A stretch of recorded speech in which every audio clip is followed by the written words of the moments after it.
India और US के बीच trade war अपने पीक पर है। 27 अगस्त 2025 को ट्रंप प्रशासन ने एक कदम उठाया और भारत के एक्सपोर्ट पर 50% तक के टैरिफ्स ठोक दिए।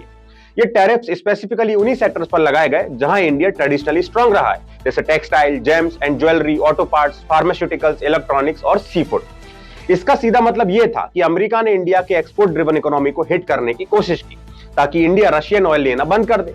लेकिन इंडिया का जवाब था क्लियर और फर्म, नेशनल इंटरेस्ट पे कोई कॉम्प्रोमाइज नहीं होगा। प्रधानमंत्री नरेंद्र मोदी ने अपने स्पीच में इस मुद्दे को डायरेक्टली एड्रेस करते हुए कहा कि कितना भी प्रेशर आए, मोदी आपके हितों को खतरा नहीं होने देगा।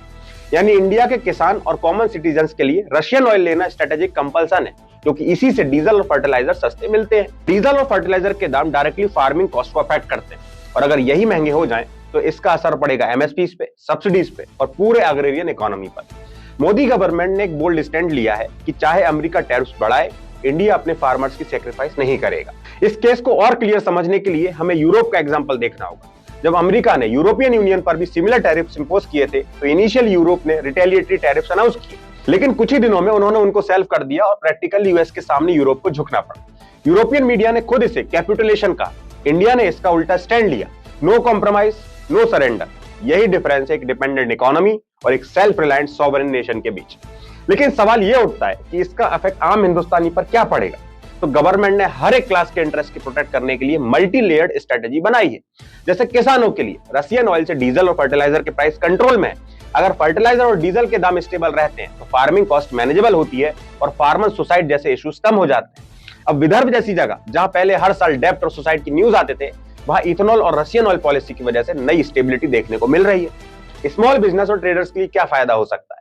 तो एमएसएमईज जो यूएस को एक्सपोर्ट करते थे, उनके लिए गवर्नमेंट ने relief packages, soft credit support और टैक्स इंसेंटिव्स दिए हैं। साथ ही मिडिल ईस्ट, अफ्रीका और आसियान कंट्रीज में ट्रेड अपॉर्चुनिटीज खोले गए हैं।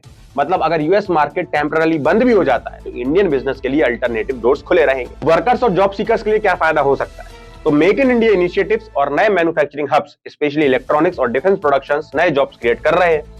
स्किल डेवलपमेंट और रीस्किलिंग प्रोग्राम्स के जरिए लोगों को उन्हीं सेक्टर्स में शिफ्ट किया जा रहा है जो लॉन्ग टर्म में रेजिलिएंट रहेंगे और एम्प्लॉयमेंट स्टेबिलिटी बनी रहेगी। मिडिल क्लास और कंज्यूमर्स के लिए रशियन ऑयल की वजह से फ्यूल प्राइसेस काफी एक्सटेंट तक स्टेबल हैं।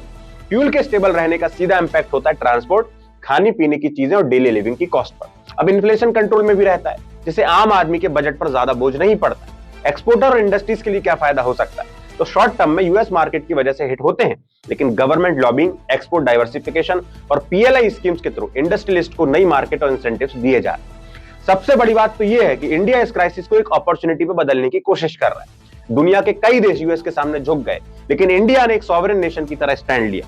ये स्टैंड सिर्फ ट्रेड डिस्प्यूट का जवाब नहीं है, बल्कि आत्मनिर्भर भारत के विजन को एक स्ट्रॉन्ग डेमोन्स्ट्रेशन भी देता है।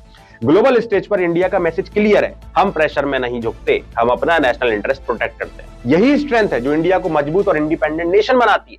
शॉर्ट टर्म पेन के बावजूद लॉन्ग टर्म में यही पॉलिसी भारत को एक सेल्फ रिलायंट और ग्लोबल लीडर बनाई। मतलब सिंपल है, कांग्रेस के जमानों में इंडिया फॉरेन प्रेशर के सामने झुक जाता था, लेकिन मोदी गवर्नमेंट के टाइम में मैसेज साफ है, किसान, वर्कर्स, ट्रेडर्स और कॉमन सिटीजन के हित पे कोई कॉम्प्रोमाइज नहीं होने देंगे। जय हिंद।